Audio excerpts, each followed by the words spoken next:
আরে কিসের বিয়ে? আর বিয়ে আসলো কোন জায়গা থেকে? আরে আমি ওরে ভালোবাসতে যাব কোন দুঃখে? আপনি তো আমার কইছিলেন আপনি আমার ভালোবাসেন। ও, এটা তো আবার তোমাদের ফ্যামিলি রীতিনীতির মধ্যেই পড়ে। একটু টাকা পয়সাওয়ালা ছেলে দেখলে বিয়ে করে ঘর জামাই বানায় দিবা, যেমন আমার ভাইরে বানায় রাখছো। এসব আপনি কি কইতেছেন?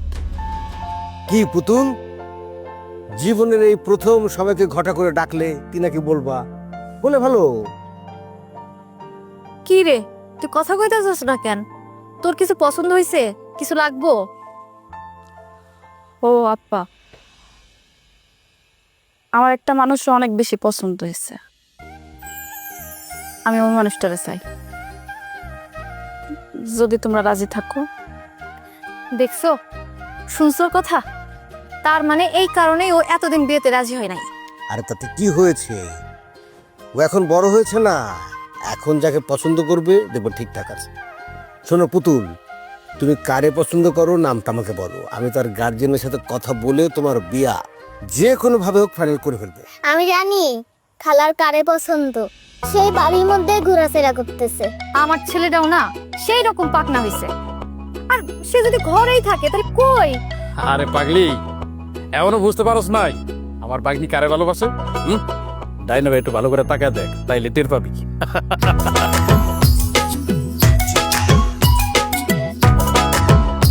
মিনা, আমি মনে হয় ধরতে পেরেছি তোমার বোন কাকে পছন্দ করেছে।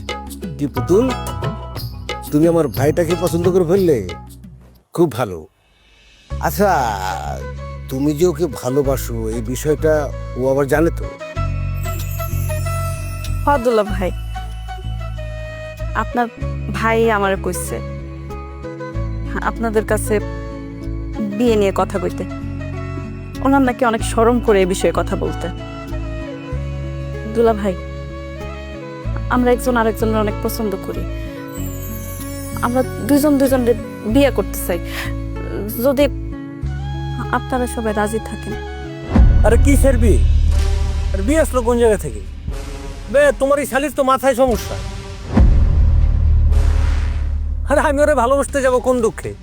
আর আমি তো তোমার ভাই। তুমি আমারে বলো তো, সারা দুনিয়াতে এত মেয়ে থাকতে ওরে আমার ভালোবাসতে হবে কেন? ও, এটা তো আবার তোমাদের ফ্যামিলি রীতিনীতির মধ্যেই পড়ে। একটু টাকা পয়সাওয়ালা ছেলে দেখলে বিয়ে করে ঘর জামাই বানায় দিবা, যেমন আমার ভাইরে বানায় রাখছো। এসব আপনি কি কইতেছেন? আপনি তো আমার কইছিলেন বিয়ের ব্যাপারে কথা কইতে। আপনি তো আমার কইছিলেন আপনি আমার ভালোবাসেন। আমার আপনার প্রেমেতে ফালানোর লাগে আপনি কত কিছুই না করছেন, আর এখন আপনি অস্বীকার চাইতেছেন। ভাইয়া, আমি তো জানতাম মানুষ স্বপ্ন দেখে ঘুমের ঘরে। তোমার সাথে তো দেখতেছি জেগে জেগে স্বপ্ন দেখে। শুধু মিষ্টি মিষ্টি কথা বলে আর একটু হাসাহাসি করলেই ভালোবাসার প্রেম হয়ে যায়। আর ভাবি, আপনাদের ফ্যামিলিতে এরকমই হয়। ওইটা তো দেখতেই পারতেছি, বাস্তব উদাহরণ তো আমার সাথেই দাঁড়ায় আছে। আর আপনার বোনের এমনিতেও একটু ক্যারেক্টারও ঝামেলা আছে। রাজু আমার বোনের চরিত্র নিয়ে কথা বলতেছে। আমার বোন আর যাই হোক চরিত্রহীন না। আর তুই আর কোনো পোলা পাস নাই, আমার দেবরের প্রেমে পড়তে হইলো? হ্যাঁ, সে এখন আমাদের সবাইকে এত কথা শোনাচ্ছে। তোর জন্য আজকে আমাদের এত কথা শুনতে হচ্ছে।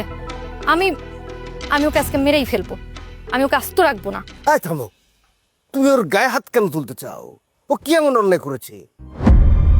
ও হয়তো সরল মনে সরল বিশ্বাসে ভেবেছিল রাজু ওকে পছন্দ করে। তো রাজু, তোর কি একটা বারের জন্য মনে হয়নি যে পুতুল তোকে ভালোবাসে? রাজু, তুমি যদি আমার ভাগ্নিরে ভালো নাই বাসো, তাইলে ওরে নিয়ে পুরা গ্রাম কেন ঘুরে বেড়াইছো? ওরে কেন স্বপ্ন দেখাইছো তুমি? ও, আপনিও তো দেখতেছি একই গোয়ালের গরু। একটা মেয়ের সাথে পুরো গ্রাম ঘুরলে, হেসে খেলে কথা বলে তার সাথে যে প্রেম হয়ে যাবে, সেই প্রেম থেকে বিয়ে করে ঘর জামাই হয়ে যেতে হবে, এরকম তো কোথাও লেখা নেই। আর আমি তো বুঝতেই পারতেছি, এই বাড়িতে আমি থাকলে আমার অবস্থা আমার বড় ভাইয়ের মতো হবে। আমি আগামীকালকে থেকে আর এই বাড়িতে থাকতেছি না, ভোরবেলা চলে যাচ্ছি। রাজু, রাজু,